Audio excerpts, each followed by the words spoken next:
जिस वक्त मैं ये वीडियो शूट कर रहा हूं उस वक्त रात के तकरीबन 1 बज रहे हैं। 1 बजे रात को ये वीडियो मुझे क्यों शूट करनी पड़ रही है जानते हैं? दरअसल आज की जो रात है ना, इसकी सुबह तो कल हो जाएगी, लेकिन इस देश में ये जो लोकतंत्र और लोकतंत्र के सामने जो तानाशाही का अंधेरा है, जो गद्दारी का अंधेरा है, उसकी सुबह कब होगी, यह सवाल सबसे बड़ा पैदा हो गया है। विजय की शपथ सबको उम्मीद थी कि कल की तारीख में हो जाएगी, लेकिन एक बार फिर राहुल के ही गद्दार ने, कांग्रेस के ही गद्दार ने, इंडिया अलायंस के ही गद्दार ने उस शपथ पर रोक लगा दी। जो व्यक्ति खुद तो बिल्कुल साफ सुथरा चेहरा लेकर के आ रहा था, बार बार कह रहा था, अपील कर रहा था कि गवर्नर साहब बुला लीजिए, विजय को शपथ दिलवा दीजिए, मैंडेट आया उसके पास, सिंगल लार्जेस्ट पार्टी है, उसने फिर से खेल रच दिया और गवर्नर ने, राज्यपाल ने आज विजय को तीसरी बार लौटा दिया। उस समय तो कह दिया था कि चलिए ठीक है, हम संतुष्ट हैं, लेकिन उसके बाद गवर्नर ने कहा सिर्फ 116 लोगों की तो चिट्ठी आई है ना, विजय को शपथ नहीं लेने देंगे।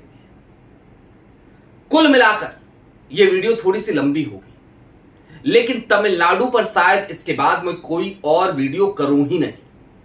इसलिए नहीं क्योंकि बार बार ना तो आपका दिल तोड़ना चाहता हूं और ना ही इस लोकतंत्र के अधियारे पर इतनी बात करने की मेरे अंदर कुव्वत है। सारी बातें जरा विस्तार से करेंगे। नमस्कार, मैं स्वप्निल और आप मुद्दा देख रहे हैं। दोस्तों, आगे बढ़े उससे पहले वही छोटी सी अपील। मुद्दा इन दिनों एक गंभीर आर्थिक संकट से जूझ रहा है। एक तरफ हमारे मेन बैंक अकाउंट्स बीते लंबे समय से फ्रीज चल रहे हैं, तो दूसरी तरफ हमारे 2.5 साल पुराने चैनल को हमसे लंबे समय तक छीन कर रखा गया था। ऐसे में डे टू डे ऑपरेशंस में मुद्दा को काफी मुश्किलों का सामना करना पड़ता है। लिहाजा आपसे गुजारिश है, यदि आप चाहें तो स्क्रीन पर दिख रहे क्यूआर कोड या फिर के नीचे दिख रहे यूपीआई नंबर्स के जरिए मुद्दा की छोटी छोटी मदद जरूर कीजिएगा, ताकि हमारी बेबाकी यूं ही बरकरार रहे। अब क्या हो रहा है तमिलनाडु में, जरा उसको समझिए और इत्मीनान से समझिए, धैर्य के साथ समझिए, ताकि आप ये जो गंदा खेल चल रहा है ना, इसको डिकोड कर पाए। तमिलनाडु में 108 सीटें विजय ने जीती, 107 क्योंकि 2 सीटों से जीत चुके हैं विजय, ऐसे 107। 5 कांग्रेस की, आज वाम दलों का समर्थन भी मिल गया, कुल मिलाकर हो गया आंकड़ा 116। और इसी बीच में खबर आई कि वीसीके ने भी अपना समर्थन दे दिया है। खबर आई इंडियन यूनियन मुस्लिम लीग, जो केरल में कांग्रेस के साथ सरकार बनाने जा रही है, उसने भी अपने समर्थन का ऐलान कर दिया, बयान जारी कर दिया। लेकिन अब वीसीके और आईयूएमएल दोनों अपनी बातों से पलट गए।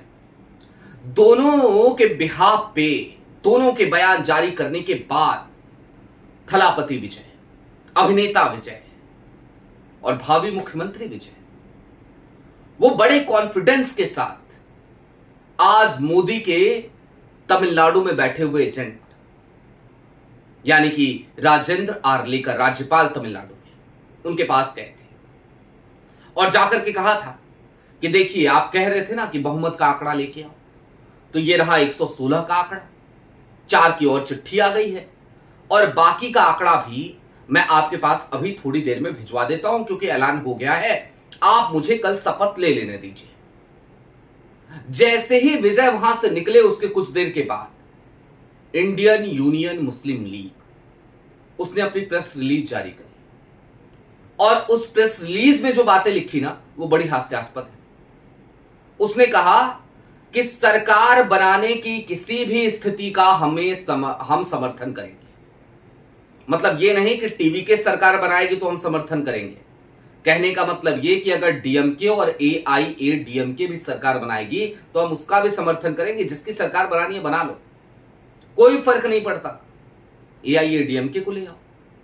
अरे एक विधायक है ना भारतीय जनता पार्टी का, गवर्नर साहब, आप उसको शपथ दिलवा दो उसे शपथ, हम उसका भी समर्थन करेंगे। यह स्टेटमेंट जारी किया है IUML ने, टीवीके को समर्थन देने से इनकार कर दिया। दूसरी तरफ VCK, और कितने की जरूरत है इस समय विजय को?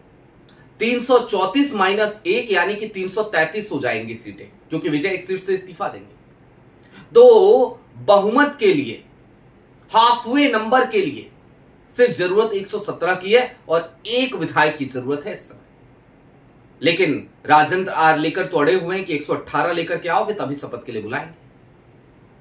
अब 2 विधायक हैं VCK के पास भी। VCK थ्रीमावलन, कितना अच्छा नाम है, कितना बड़ा चौड़ा वजनदार, कैसे लोग हैं ये पता है। ब्लैकमेल करने में लगे हैं इस समय विजय को, लगातार ब्लैकमेलिंग का दौर जारी है। पहले खबरें प्लांट कराई गई कि VCK डिप्टी CM की कुर्सी मांग रही है, फिर खबर आई कि उसके साथ ही जो सीट विजय छोड़ेंगे वो भी मांग रही है, उसके बाद एक MP की सीट मांग रही है। ये तमाम चीजें चलने लगी और फिर VCK ने ऐलान किया कि देखिए भैया ऐसा कुछ नहीं है, हम तो कल ऐलान करेंगे कि हम समर्थन देंगे कि नहीं देंगे। तो अभी थोड़ी देर पहले काहे का ऐलान किया था भाई? वो जूम मीटिंग का जो तुमने टंटा नंटा डंटा किया वो काहे का था? क्या कर रहे थे तब? नौटंकी मचा रखे हो लोकतंत्र का। और VCK कौन सी पार्टी है जानते हैं? तमिलनाडु के दलितों का, दलित वर्ग का, शोषित वर्ग का, वंचित वर्ग का खुद को ठेकेदार समझती है। जैसे उत्तर प्रदेश में मायावती, हालांकि वो खत्म है, VCK भी वहां पे खत्म ही है, 2 ही सीट है ले देके, बहुत बड़ी पार्टी नहीं है मायावती, तो फिर भी आज की तारीख में भी VCK वाले थ्रीमावलन से बड़ी राजनेता है। लेकिन VCK दलित वर्ग की राजनीति करते हैं और देखिए उनकी हालत, देखिए उनकी नौटंकी, देखिए लोकतंत्र को किस तरीके से बार बार ठगने की कोशिश वो कर रहे हैं। ये चल रहा है वहां पे। अब दोस्तों, कुल मिलाकर बड़ी दुख भरी खबर है, विजय कल की तारीख में शपथ नहीं ले पाएंगे। सारी तैयारियां हो गई थी एक बार फिर से। मतलब मैंने बीते कुछ दिनों में जो राजनीति को देखा है, शायद ही कभी ऐसा हुआ हो, मेरी याददाश्त में तो नहीं है, जब किसी एक शपथ की तैयारी 2-2 बार हो जाए और उसके बावजूद वो व्यक्ति मुख्यमंत्री के तौर पर या प्रधानमंत्री के तौर पर शपथ ना ले पाए। ऐसा सिर्फ विजय के साथ हो रहा है। और हो क्यों रहा है, गुनाह क्या है, जरा उसको समझिए। विजय को AIADMK ने थाली में सजा करके ऑफर दिया, आ जाओ हमारे साथ मिल जाओ, हम तुम्हारी सरकार बनवा देते हैं। विजय ने समझ लिया कि AIADMK के साथ जाना इसका मतलब है भारतीय जनता पार्टी के साथ जाना। और TVK वाले विजय, थलापति विजय, वो नफरत की राजनीति नहीं चाहते। उन्होंने बाकी सबसे समर्थन बाद में मांगा, पहला समर्थन मांगा कांग्रेस से, क्योंकि कांग्रेस की आइडियोलॉजी, आइडिया ऑफ इंडिया में भरोसा करने वाले, अंबेडकर और पेरियार को मानने वाले हैं थलापति विजय।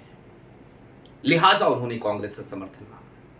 कांग्रेस ने अपना समर्थन दे भी दिया और उसके बाद DMK का ये गंदा खेल शुरू हो चुका है। और ये सिर्फ DMK का खेल नहीं है, ये मोदी प्लस MK स्टालिन का खेल है। एक ऐसा खेल जिसके जरिए तमिलनाडु में भी नफरत की राजनीति को पैदा करने की कोशिश की जाएगी। एक ऐसा खेल जिसके जरिए बैकडोर से ही सही भारतीय जनता पार्टी की सरकार तमिलनाडु में किसी भी तरीके से बन जाए, इसकी पुरजोर कोशिश की जाएगी। और एक ऐसा खेल जिसकी बदौलत तमिलनाडु में, या फिर कि तमिलनाडु को हम मणिपुर बनते हुए देख पाएंगे। हमें फर्क पड़ता है, इसलिए पड़ता है क्योंकि तमिलनाडु, भले ही वहां पर एक विवाद चलता रहा हो, भले ही तमिलनाडु में जाने पर कई लोग जिन्हें अंग्रेजी आती है वो भी ये समझकर, ये जानकर कि भाई अगला हिंदी भाषी है, हम इससे अंग्रेजी में बात नहीं करेंगे, इसको तमिल में बात करनी होगी। इस तरीके की समस्याएं कुछ जगहों पे आ जाती हैं। उसके बावजूद तमिलनाडु की अपनी एक संपन्न विरासत है, एक समृद्ध संस्कृति है, तो हमें दुख होता है। लेकिन जो सत्ता में बैठे हैं या वहां पर अब तक जो बैठे थे डीएमके, एमके स्टैलिन, इन्हें कोई दुख नहीं। इन्हें सिर्फ और सिर्फ कुर्सी चाहिए। एन केन प्रकार इन्हें अपने पूर्वजों के उन विचारधाराओं से, उनकी भावनाओं से भी कोई लेना देना नहीं। जरा सोचिए ना, डीएमके और एआईएडीएमके जो दोनों एक दूसरे के धुर विरोधी हुआ करते थे, आज की तारीख में वो दोनों एक साथ किस तरीके से बातचीत कर रहे हैं, जिसका खुलासा आज की तारीख में वहां की लेफ्ट पार्टीज ने कर दिया।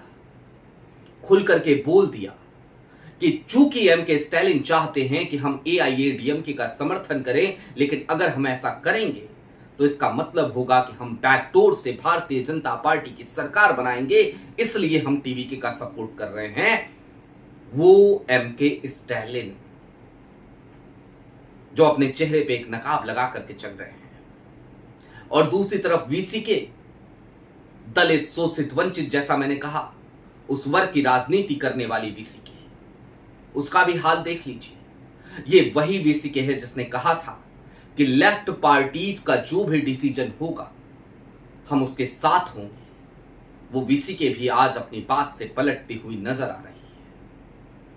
कुल मिलाकर अगर विजय की सरकार परसों तक नहीं बन पाती या सोमवार तक नहीं बन पाती, इस तरीके से रोड़े बार बार अटकाए जाते हैं, जबकि राज्यपाल के पास कोई अधिकार नहीं ऐसे रोड़े अटकाने का, तो इस चीज को समझिएगा कि आज की रात में 1 बजे मुझे वीडियो शूट करने की जरूरत क्यों पड़ी थी।